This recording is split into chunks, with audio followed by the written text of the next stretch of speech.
Esperanza para el año 2021. La oruga lo considera el fin del mundo, cuando el Creador decidió paralizar su vida. Pero para Dios solo es el principio de transformar su vida en una hermosa mariposa. Empezamos el año nuevo en esperanza contra esperanza, una vacuna, pero también una nueva cepa del virus hallada en Inglaterra. En los registros de la historia escrita por Dios, el hombre camina en esperanza contra esperanza. Los hombres cautivos y oprimidos por el pecado y la religión pusieron sus ojos en ese hijo del carpintero, en Jesús, que no menospreció a los pobres ni a los pecadores. Para ellos había llegado su libertador, pero un día todas sus esperanzas se derrumbaron cuando lo vieron agonizante y desfigurado en una cruz. Dios tenía algo más glorioso que registrar en esa historia de Jesús de Nazaret, en esperanza contra esperanza, la resurrección, y dar a la humanidad por todas las edades un nombre que es sobre todo nombre, en el cual todos podemos ser salvos. Debemos llegar a la comprensión que siempre que cae la hoja de un árbol y se marchita, o cuando hay un atentado terrorista horrible en alguna parte del mundo, siempre que un niño tropieza cuando empieza a dar sus primeros pasos, o aparece en los diarios que el virus está fuera de control nuevamente, siempre que alguien ríe mientras otros lloran, debemos llegar a la comprensión que todo esto y mucho más procede o está bajo una soberana supervisión de una sola fuente que se llama Dios. Nunca algo sucede fuera de ese ser supremo. Todo se agrava y los males se multiplican al 100 por 1 cuando dejamos de ver a Dios y vemos a los hombres mortales como la causa, como diablos o como dioses.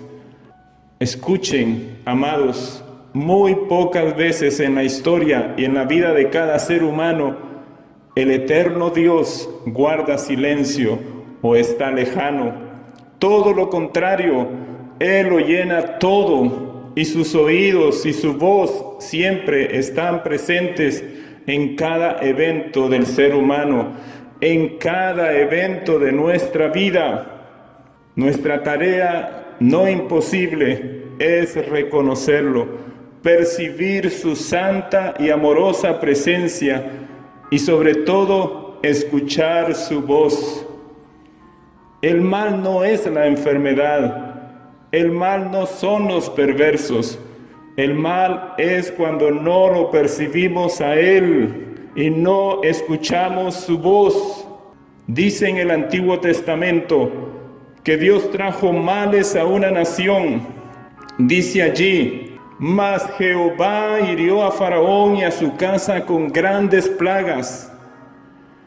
Faraón, como cualquiera de nosotros, si hubiese tenido acceso al internet, estaría culpando en ese momento a los chinos o a los demócratas por lo que estaba sucediendo en su reino. Pero la Escritura dice: mas Jehová hirió a Faraón. Para mí fue una señal muy triste de decadencia espiritual cuando un líder en medio de la pandemia le dijo a sus seguidores: los demócratas crearon este virus, los comunistas están detrás de todo esto para encerrar a la iglesia. Al terminar un año y empezar uno nuevo, al ver el pasado, solo podemos decir con sabiduría: mas Jehová hirió la tierra, a Él sea la gloria, el honor y el poder. Aleluya. Dice en el Antiguo Testamento, hablando de esta historia de Abraham, por causa de Sarai, mujer de Abraham, o de Abraham en ese momento, Dios trajo las plagas a Egipto. Dios quiso dejarnos dos relatos similares sobre esta historia de Abraham y su esposa.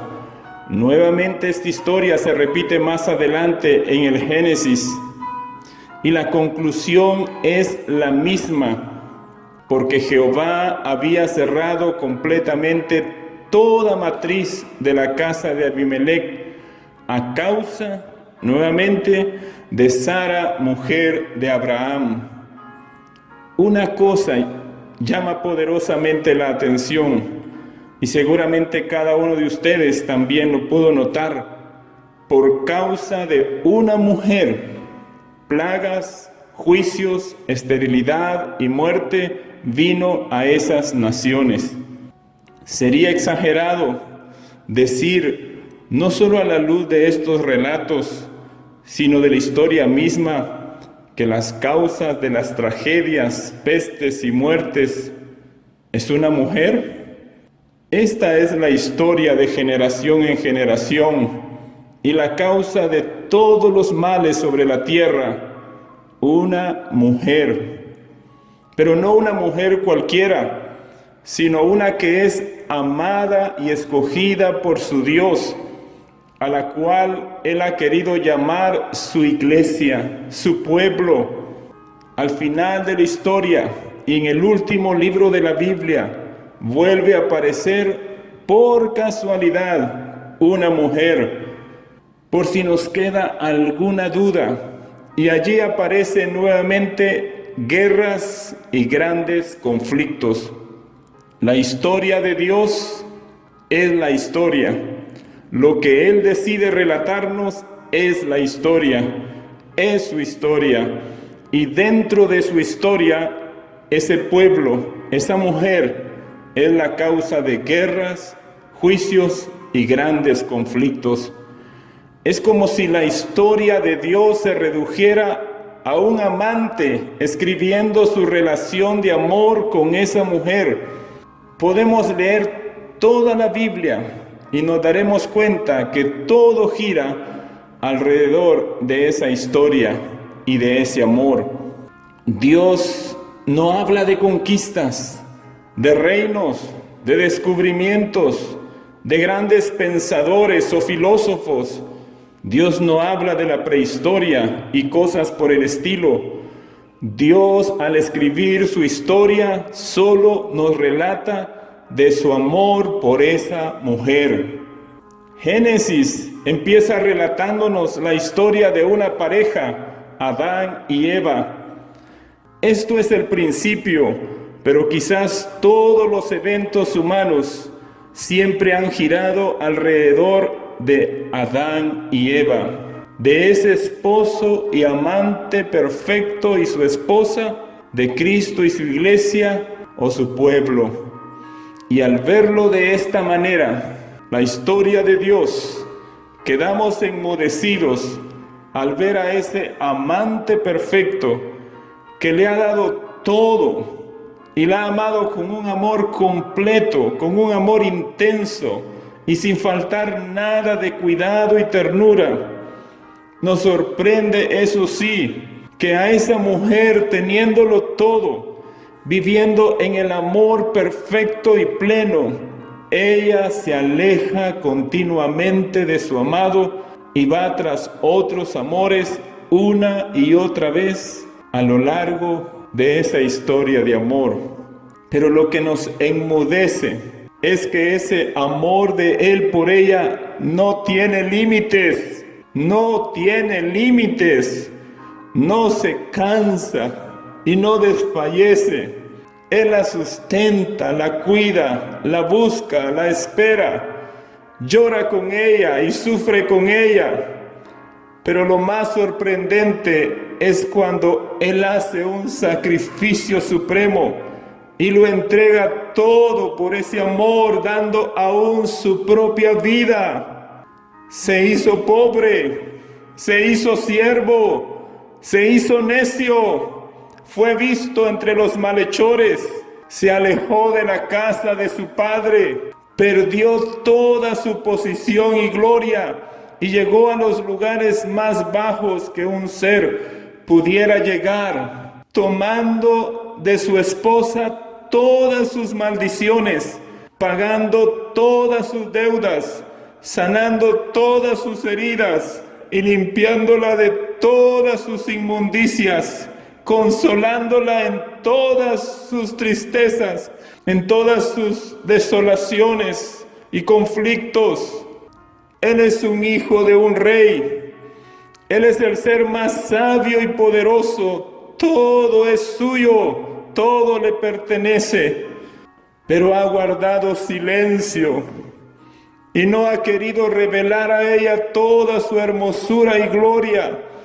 No ha querido impresionarla con todo su reino y autoridad. No le ha mostrado los millares de ángeles que están a su servicio y sus vastos y extensos territorios que son los cielos de los cielos, que no pueden contener su gloria. No, Él se ha mostrado a ella como un cordero, como el ser más pequeño. Viene a ella como un silbo apacible o como un rocío de la mañana. Él se deleita más en escucharla a ella que en hablar Él. Nunca la condena, nunca la menosprecia, nunca ha alzado su voz contra ella. No se burla, no la hiere, sino la sostiene, la lleva en sus brazos y le habla siempre palabras de amor, de gracia y de esperanza. Aleluya. Él por mucho tiempo, una sola cosa ha esperado de ella: que Él sea su todo, que Él sea su alegría, que Él llene cada momento de su vida, como Él ya le mostró su fidelidad a ella.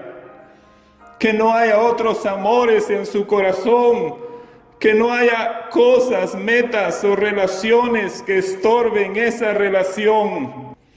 Él no quiere darle riquezas, casas, tronos o convertirla en una reina. Hay algo más elevado y sublime que Él quiere darle: su corazón, su misma naturaleza, su mismo ser, que Él y ella lleguen a ser una sola vida. Oh, aleluya.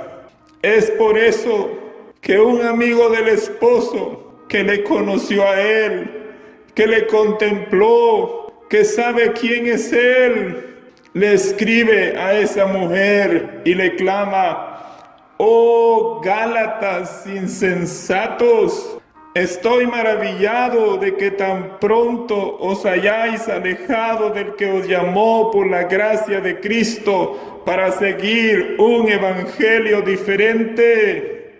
Amiga, amada, estoy sorprendido cómo has quitado tus ojos de tu marido y estás corriendo una vez más tras otros amantes. Oh Gálatas insensatos, ¿quién os fascinó? ¿Quién os embrujó para no obedecer a la verdad? A vosotros, ante cuyos ojos Jesucristo fue ya presentado claramente entre vosotros como crucificado. Oh amiga, oh hermana, oh, no hay otra vida fuera de ese amor. No hay cielo, iglesia, religión que importe fuera de esa relación. ¿Por qué has dejado que otros amantes, impostores, barro como tú, te perturben, te condenen y te separen de ese amor? Sea anatema, dice este amigo, sea anatema. Él conoce a ese marido.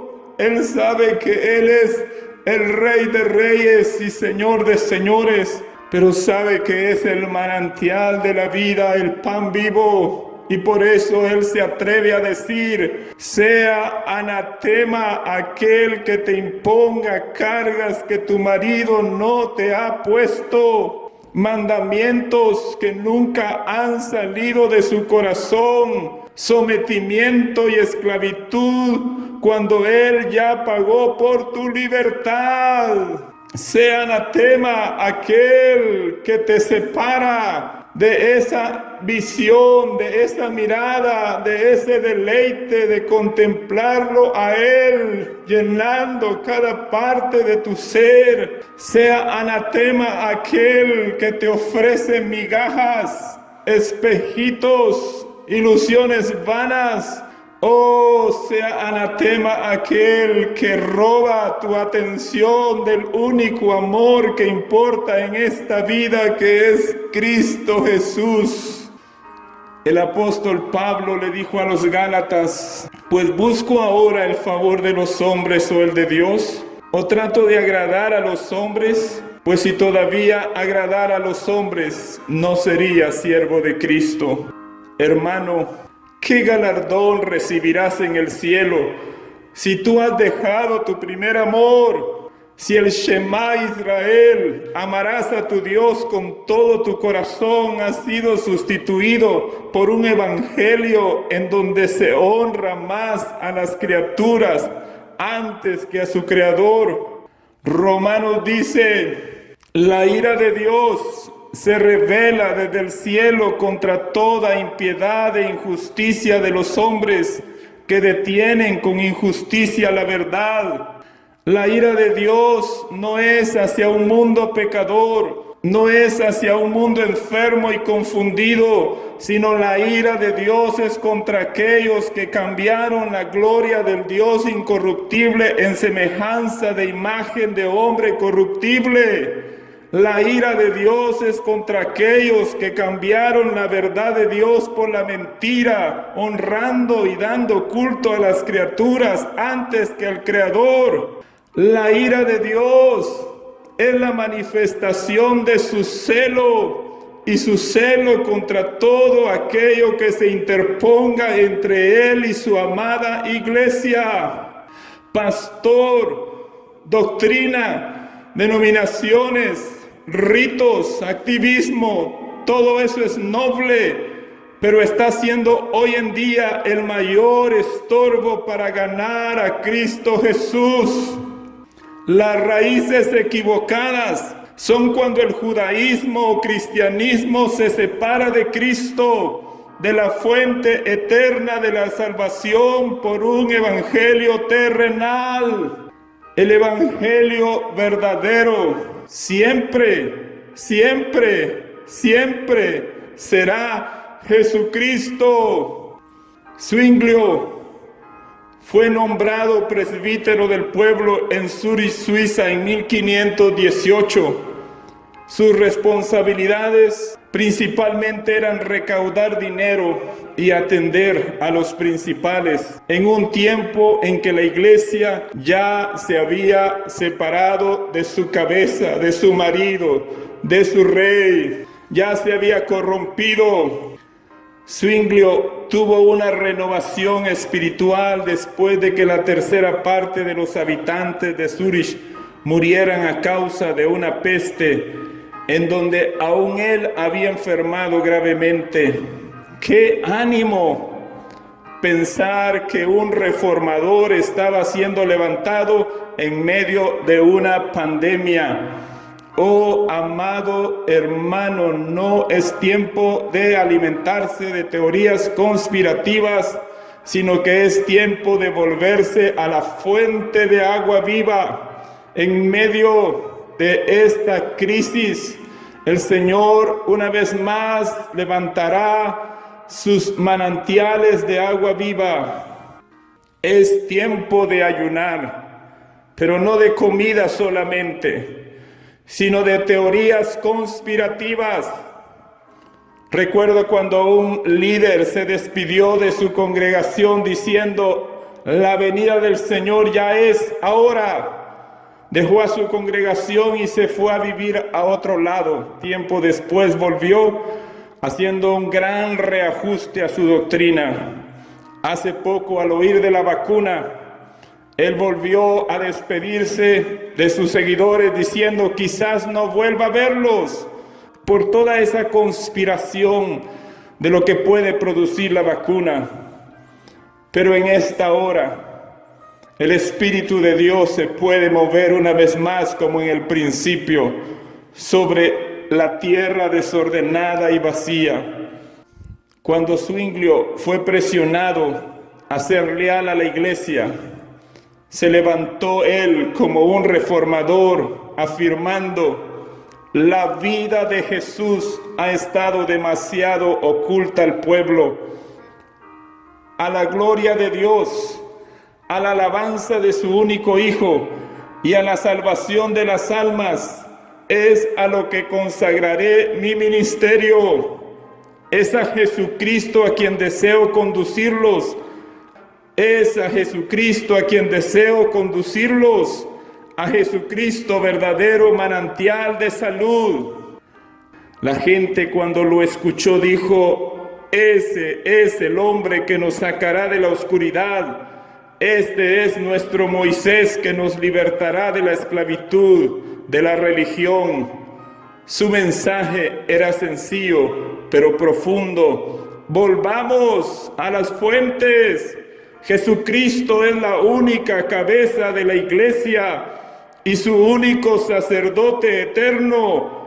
El papado no tiene autoridad absoluta sobre la iglesia, pero se levantó una fuerte oposición contra él. Los hombres más ilustres alertaban a la gente a no salirse de la iglesia gobernante de ese entonces, porque fuera de ella no había salvación.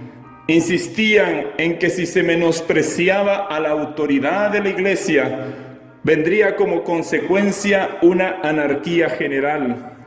A lo que Zwinglio respondió: el fundamento de la iglesia es aquella piedra, Jesucristo. Fuera de ese nombre es en donde nadie puede salvarse, y no la religión de hombres. Oh Gálatas insensatos, habiendo pagado un precio tan alto, habiendo empezado por el Espíritu, ahora creen que pueden terminar la carrera por medio del brazo de la carne. Ese amigo estaba quebrantado y entristecido por aquellos que se habían separado de su marido, de su cabeza, de su pastor. Él les decía: han abandonado la fe, de Cristo os habéis separado, de la gracia habéis caído, poniéndose bajo un espíritu legalista. Guardáis los días, los meses, los tiempos y los años. Me temo de vosotros que haya trabajado en vano con vosotros. Hermanos, si el evangelio depende de una membresía, no es el evangelio verdadero. Si hay algo más importante para tu vida en esta tierra que ese evangelio, entonces no es el evangelio por el cual Cristo derramó su sangre en la cruz. El evangelio de hombres requiere honrar a criaturas antes que al Creador. Jesús restauró la vida de una mujer cuando ésta fue hallada en adulterio. No la condenó, sino la perdonó. Y Jesús también hizo otro milagro con esa mujer. Alejó a los religiosos de la vida de ella. Jesús la envió de vuelta a su único marido, después de perdonarla y librarla de los hombres celosos de la ley, pero sobre todo hipócritas. Que este año que está empezando seamos como esa mujer, que reconozcamos que hemos andado en otros amores, que hemos llenado nuestro corazón de otros amores, que hemos vivido para otros amantes, pero que hoy la gracia de Dios quiere limpiarnos, quiere perdonarnos y también quiere librarnos de las cargas que los hombres han puesto sobre nosotros. Hoy no necesitamos recibir más, lo que necesitamos es que el Señor nos quite y nos quite esas cargas que los hombres han puesto sobre nuestra vida. Oh, que como esa mujer arrepentida y libre podamos volver a nuestro marido celestial. Él ha estado esperándonos y este nuevo año es un tiempo de amores, es un tiempo de encontrarlo a Él y que Él nos halle a nosotros.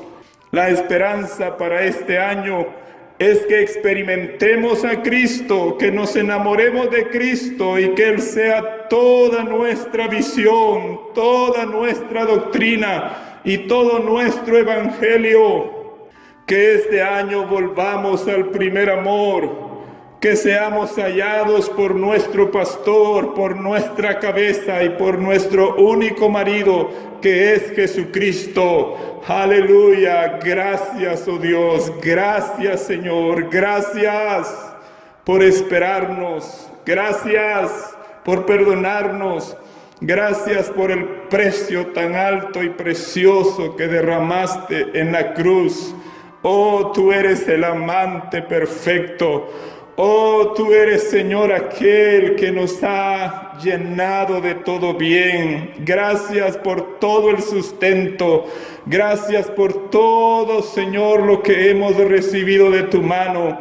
Señor, vuelve a ti nuestro corazón.